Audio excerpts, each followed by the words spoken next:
This episode is brought to you by Progressive Insurance. Do you ever think about switching insurance companies to see if you could save some cash? Progressive makes it easy. Just drop in some details about yourself and see if you're eligible to save money when you bundle your home and auto policies. The process only takes minutes, and it could mean hundreds more in your pocket. Visit Progressive.com after this episode to see if you could save. Progressive Casualty Insurance Company and Affiliates. Potential savings will vary. Not available in all states.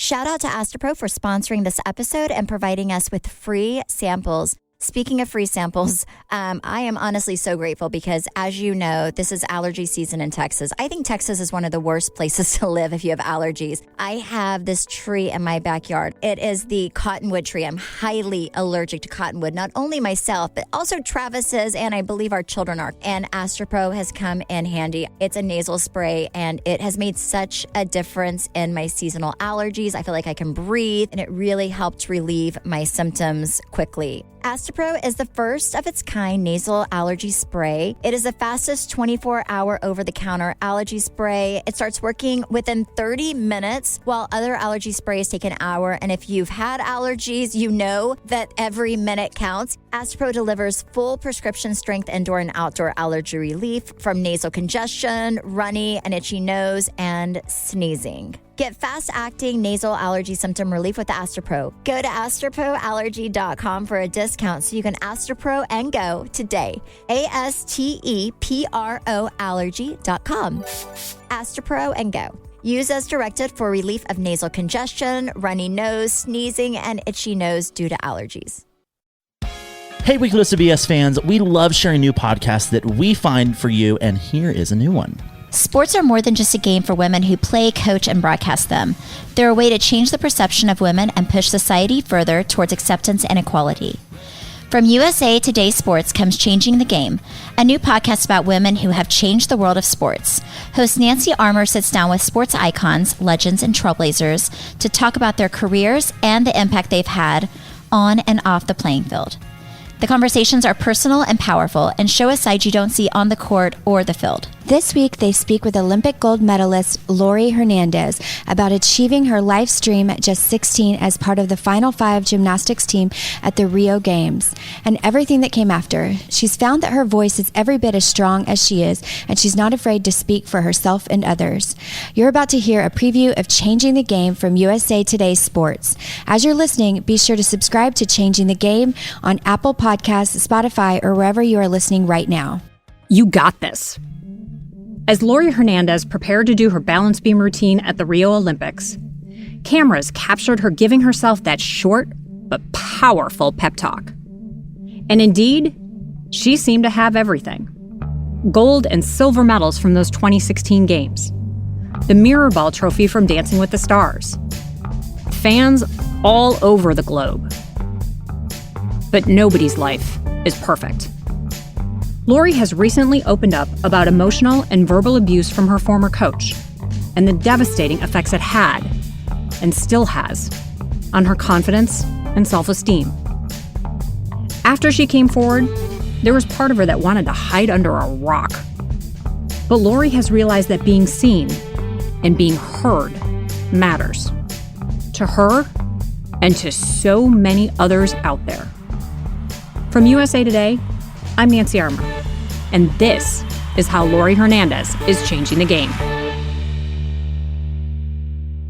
When you and I talked a couple of months ago, you said one of the things you really enjoyed about taking the time off after Rio was exploring different things and kind of figuring out who you are outside of the gym.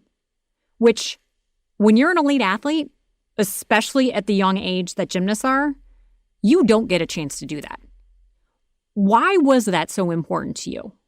And how do you think you've benefited as Laurie Hernandez, the person? Oh, that's a really good question. I mean, growing up, my mom had always told me, like, hey, you're Laurie who just so happens to do gymnastics. You're not Laurie the gymnast. I see you as much more than that. So keep that in mind whenever you're doing anything. And that was kind of something she always told me throughout the years growing up in gymnastics. So when we started to veer and venture into different things that weren't gymnastics related, I was excited about it and I was open to it.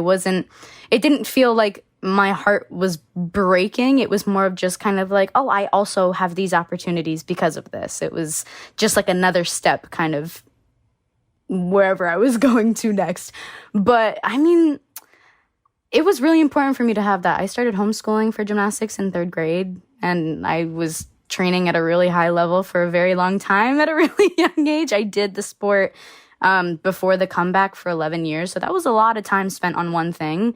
And I was just excited to do anything and everything that came my way. I think that was important for me. Do you sympathize with the athletes who say when they stop competing that they're like, I don't know who I am? Oh my gosh, yeah. I don't know what to do with myself because this has been my entire life. Yes, absolutely. I mean, I think that's also a really big reason as to why I came back was like, I have a plethora of reasons, but of course one of them being like, oh man, I miss it. I want to do it again. And my parents were like, well, you have time. If that's what you want, then go right ahead. And that's what we did. But I feel that. I mean, it's so scary to have this one thing where also it's like a team environment, and even though you're out there solo, you still have people by your side kind of cheering you on, and everybody's rooting for the same thing. You're all super competitive. You know the ins and outs of the sport, and then suddenly if you retire or if you quit or whatever's happening and you stop, you went from knowing something like the back of your hand to now just kind of jumping into what could be deemed as regular life without the sport that you've known all your life. That's terrifying.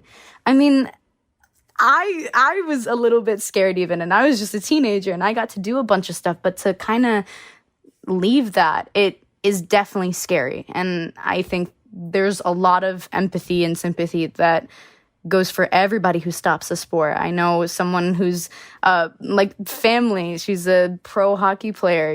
She was talking about kind of like, do I stop? Do I keep going?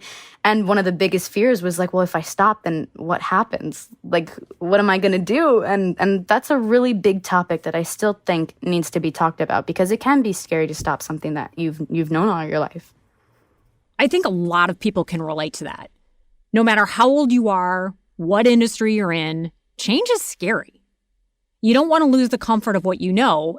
And for a lot of people, what you do becomes who you are. But you've done this now. So for the rest of your life, you know that you can take a massive leap and you're going to be okay. Yeah. I mean, I think the mindset that's been really helpful was like, okay, you spent all this time learning the ins and outs of gymnastics. You know how your body works. You know how these skills work. You know what they're called. You know their start value. You know the people in the sport. You know everything about it. So it's kind of like rereading a book that you've already read and that you've loved. Like, you start at the beginning and maybe you've forgotten some details. However, you know how it's going to end. Like, there's comfort in knowing everything that's happening. So I think it's kind of that same concept of like, you look back on the thing that you're submerged into, whether that's gymnastics or any other sport or hobby or job. You know it like the back of your hand. You know how it works. So when you want to dive into something else, it can feel really scary. But falling back on the fact of like, okay, I just need time to adjust.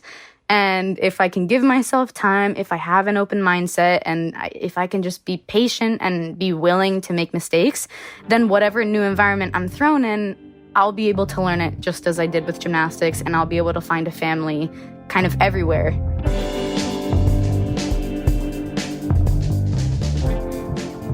I'm Nancy Armour, and that's all for now.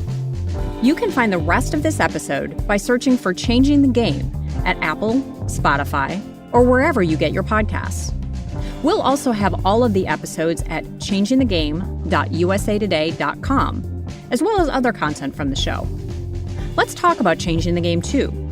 You can find me on Twitter at NRArmour. And if you like this podcast, be sure to tell your friends so they listen too.